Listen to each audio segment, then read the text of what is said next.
fia talafo wala Radio Samoa le nei fo itai au e whaafelo iatu, alo mai o talo le asa tofi. Wa whaaulu le tangi le uni whaasanga i matanga luenga le soifua malolo ina malitala, e soli tu la fono ana vaea. Whaita wafe tangata whai ngā luenga i matanga luenga wa fua e vaea. Ma o se tase o whaai unga whaia i lalo whaatonunga mai le malo, e mo o mia le whaasao o tupe whaalu. O le masino te sema le ana ripotia mai ai toi titi o le afa o tangata e ngā lulua i le vaenga o te konolosi, si lia lea ma le tasi afe o loo fua e o i le vaea. O le tangi wa whaaulu e le uni wa whaatalo sanga ina i le Employment Relations Authority na te tui na maise polo a inga e tau fia i lea fuanga. Ma o loo tu malosi lava fo i le uni o le vaea wa tau i lalo o le vaenga o te konolosi, o le amatua i a whaina i ma wha maunga o tangata lauteli. I se tali mai le soifua maloloina e tusa ma le tangi wa whaaulu e le ma whaiona so ona toe au mai se isi tala o na olea ua i luma o le tūla fono. Liu le to atasi a o iai i ngā luenga ana nafi i Arrowtown.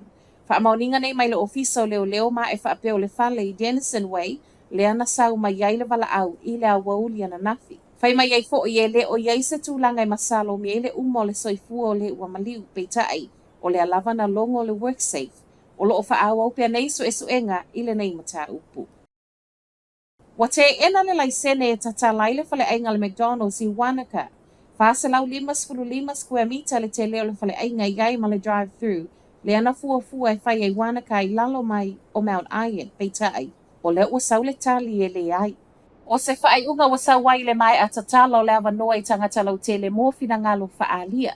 Le ana sa wele tali o le toʻatele o le tolu se lau ono sefulu ma le fitu na tali mai o loo te teʻi. O le toʻatele i latou le manumanunga i le siʻosiʻomanga. Ma o se tasi o vaenga o loo matua i te ena e le Wau Aotearoa Charitable Trust.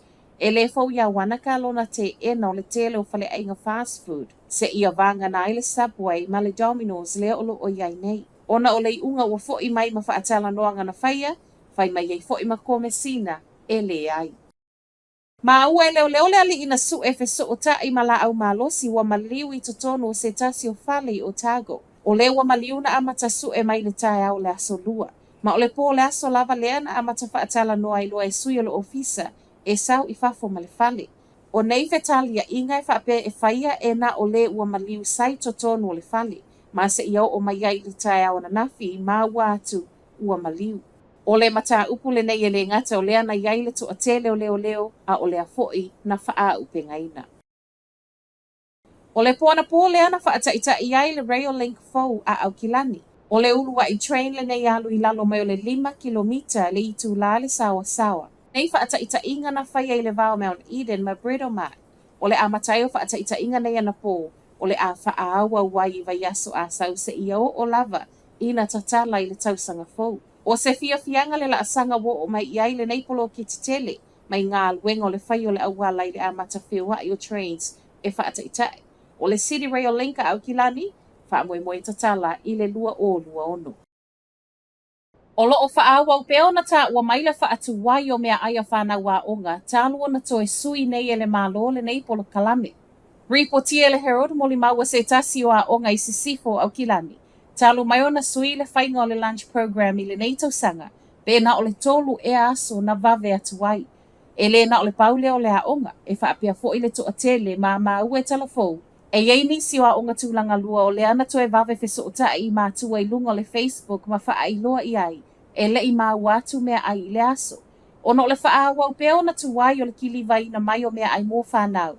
O le uwhai ai lava e nisi o a o ngā lātou sausage sizzles whaapea Whitbix mō whanau.